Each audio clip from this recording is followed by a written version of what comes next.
শুধু যে ভিডিও করতে হবে তার জন্য কিন্তু নয়, সুন্দর করে প্লেটে গুছিয়ে খেতে বরাবরই আমার অনেক ভালো লাগে। আর এই জন্য খাবারের আগে যদি একটু সময় হাতে থাকে তাহলে প্রত্যেকটা খাবার প্লেটে সুন্দর করে গুছিয়ে খাই। যদিও মা অনেক সময় বকা দেন যে খাবার ঠান্ডা হয়ে যাচ্ছে, তাড়াতাড়ি খেয়ে নাও, কিন্তু কে শুনে কার কথা। চলুন দেখি আজকে দুপুরের খাবারে মা কি কি রান্না করেছেন, আপনাদেরকে সাথে নিয়ে খাওয়া শুরু করি। প্রথমে খেয়েছিলাম লাল শাক ভাজি, খুবই মজা ছিল।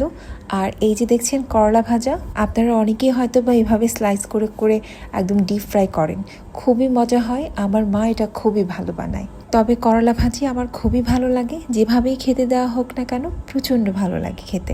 আর এরপর খেয়েছিলাম কাঁচা কলার পাকোড়া, এটা যে এত ইয়ামি হয়েছে খেতে। আর এই পাকোড়াটা যখন মা চুলায় ভাজছিলেন তখনই অলরেডি 2-3টা খেয়ে নিয়েছি আমি।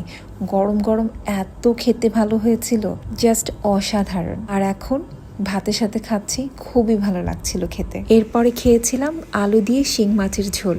ও হ্যাঁ, সাথে কিন্তু টমেটো ছিল, টমেটো একদমই মিশে গিয়েছে। আমি না ছোটবেলায় এই শিং মাছ, চিংড়ি মাছ, ইলিশ মাছ ছাড়া তেমন কোনো মাছই খেতে চাইতাম না। বলা যায় এটা আমার ছোটবেলা থেকে অনেক অনেক প্রিয়। আর বরাবরের মতোই মা এই রান্নাটা এত ভালো বানায়, কি বলবো, আজকেও অনেক মজা হয়েছে।